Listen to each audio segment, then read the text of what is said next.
Welcome back, everybody. This is Cliff again with another episode of Boot Camp for Combat.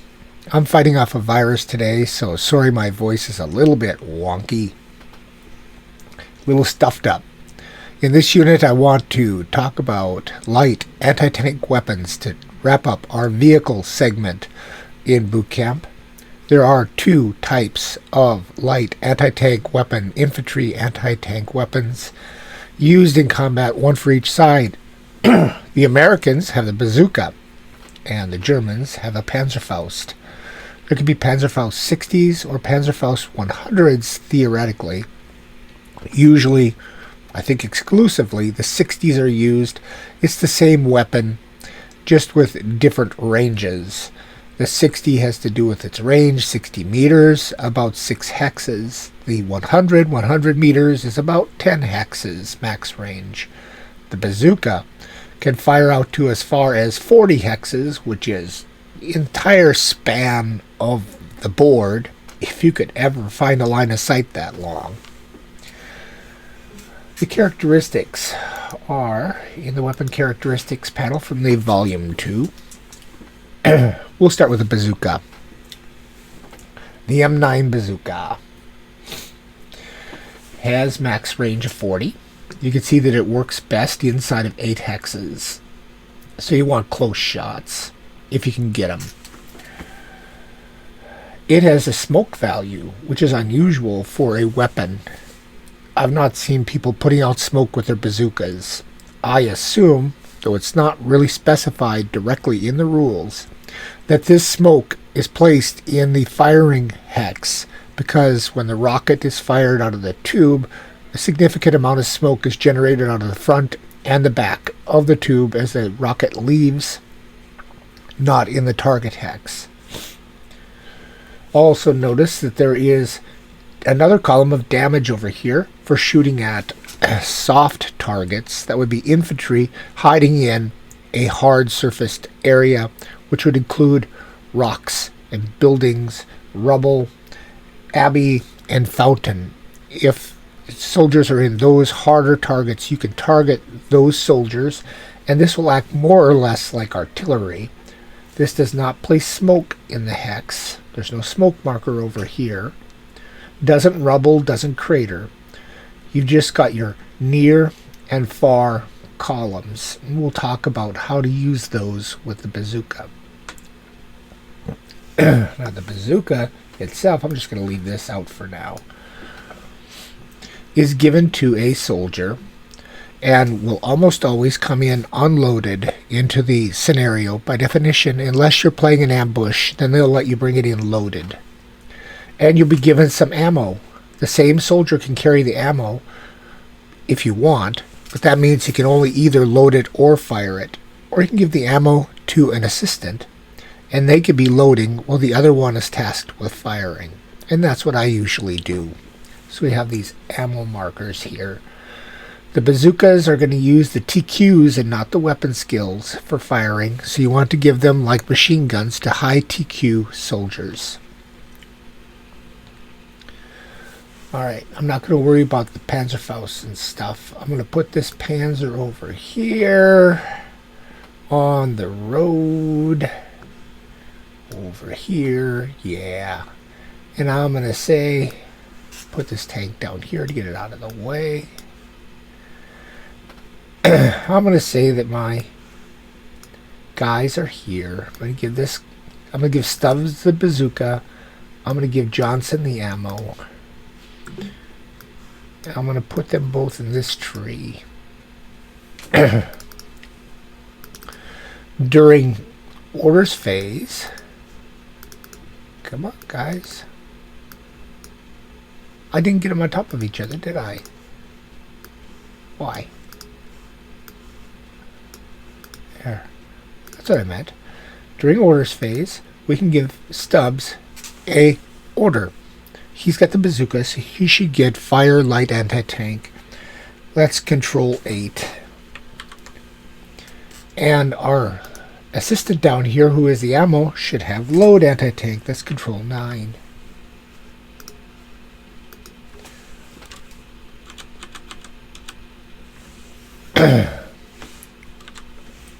There, they got their orders. Okay, let's say that we have a stationary Panzer here, just for instance. How does this all work? How do we fire these?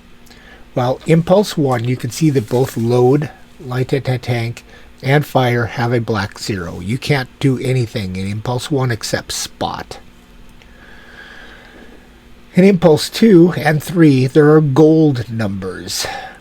Our weapon is unloaded, so we would be needing Johnson to load that, and he's got the load order with a gold 0.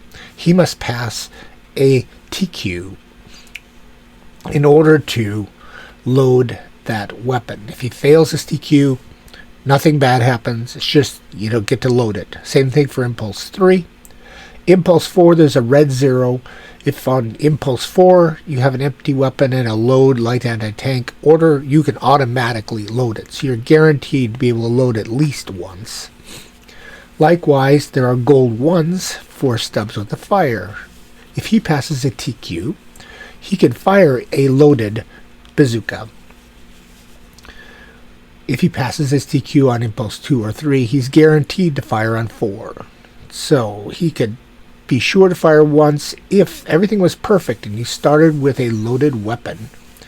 And Stubbs passed his TQ on Impulse 2, he would fire. On Impulse 3, Johnson, if he passed his TQ, could load, and then Stubbs could get off a second shot. So it's possible to get off 2 shots in a single turn. We're starting unloaded, so the best we're going to be able to do is 1 shot. And we might end up with a loaded weapon if we get maximum. Let's see what happens. So we have, I'm going to pull this panel down. It's our Impulse. Johnson is activated.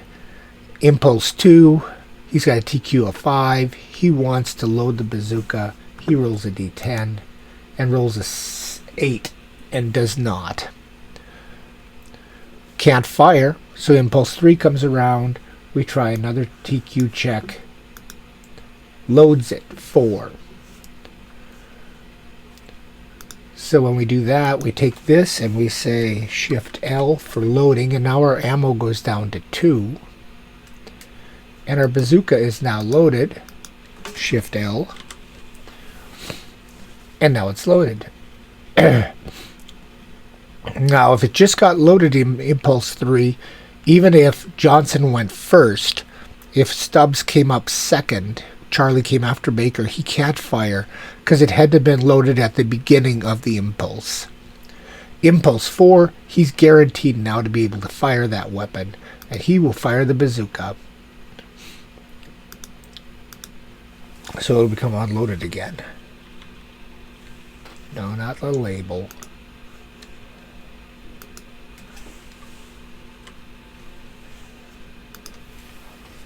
Control fire.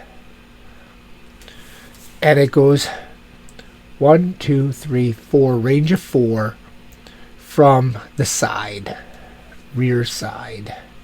Range of 4. Our bazooka has a -1 modifier. So to hit is 6, -1 is 5. From the side, 6, 7. And we're sitting still in the open. Vehicle halted in the open, 8. 8 to hit. And we roll a 9 and miss. And then, if you miss with the bazooka, it's got to land somewhere, so I think you scatter it, but I don't think it matters. Well, it could matter if there's infantry around. So you'd scatter it. 6. 1, 2, 3, 4, 5, 6 lands here and goes off. And if there were any infantry there, we'd have to deal with that. But let's say we hit. Let's say I'm unusually lucky and I roll anything but a 9. The bazooka has a penetration of 7 plus a d6. That's 5 plus 7 is 12. We have to go to our German armor.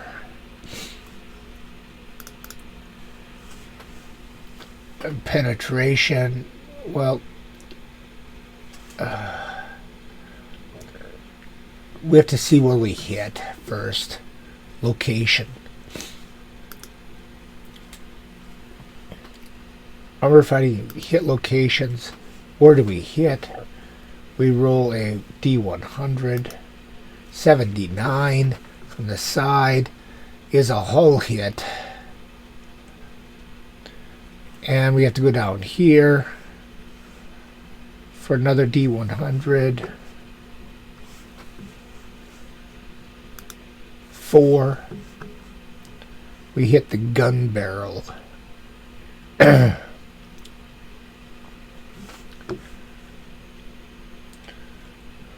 Our penetration is 12. Turret penetrated. Gun barrel.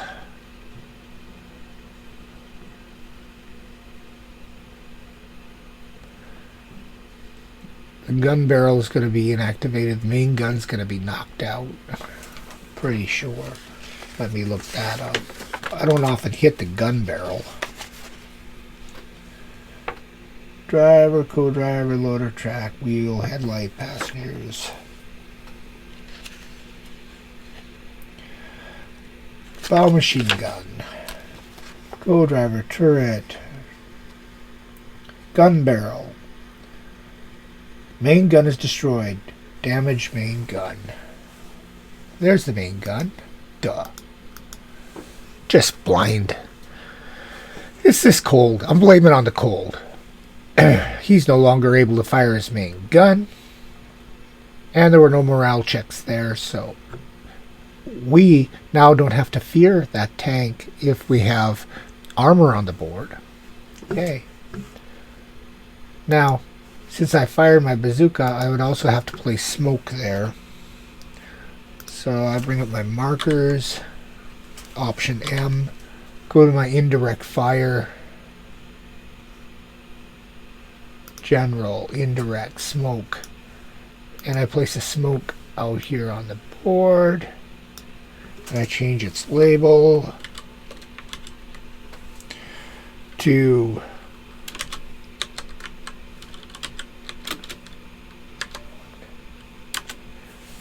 Bazooka 1. It's a smoke 1. That's really all there is to doing this.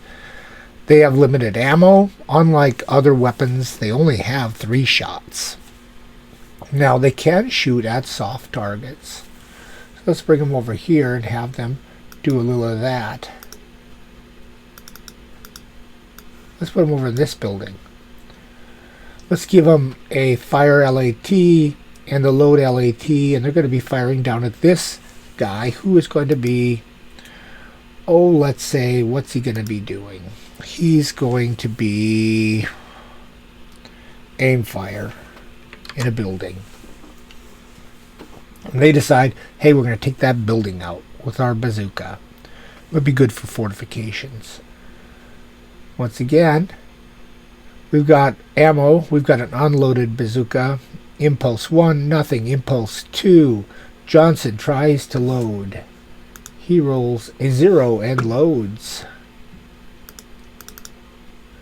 So his ammo now becomes lower to 1, and our bazooka is loaded. Impulse 3, it's assuming we don't get shot at and hurt, we fire or attempt to fire. Stubbs attempts to fire his loaded bazooka at the house, and he rolls a 1 and manages to fire. So he fires. It's unloaded. Range of 1, 2, 3, 4, minus 1 to hit the house. 6 minus 1 is 5. And then to hit, aim fire in a house.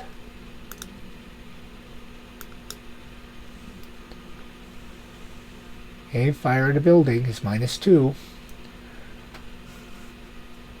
So he goes from 6 to 5, 4, 3. He's going to roll for a 3. Hits. Hits the house with a 0. When you hit a bazooka with a 0 on a target, you're shooting at a soft target, that automatically directly hits a soldier. If there's more than one, then you have to decide randomly who it is. But there is only one soldier here. So this poor guy got directly hit by that bazooka round and is automatically killed by definition.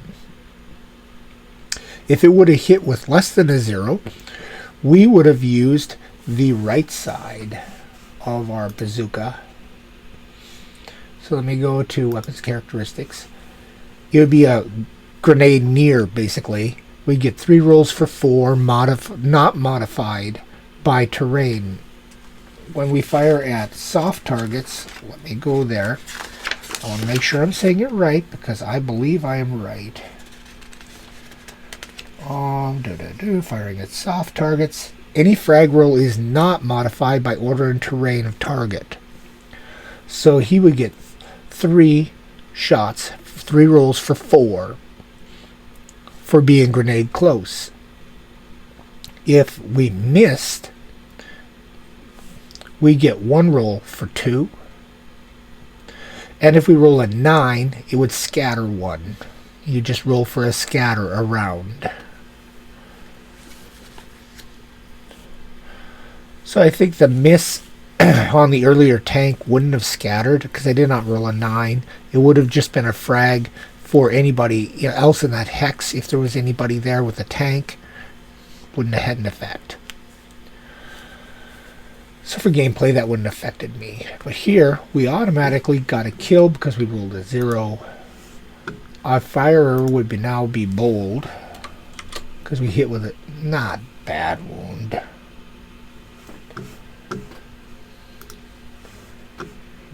Dummy. Shift. That's bad wound. I want bold.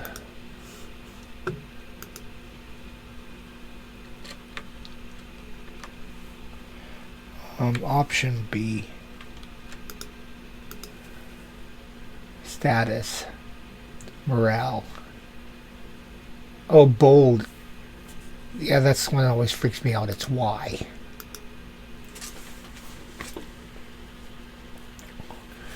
And this guy would be KIA'd.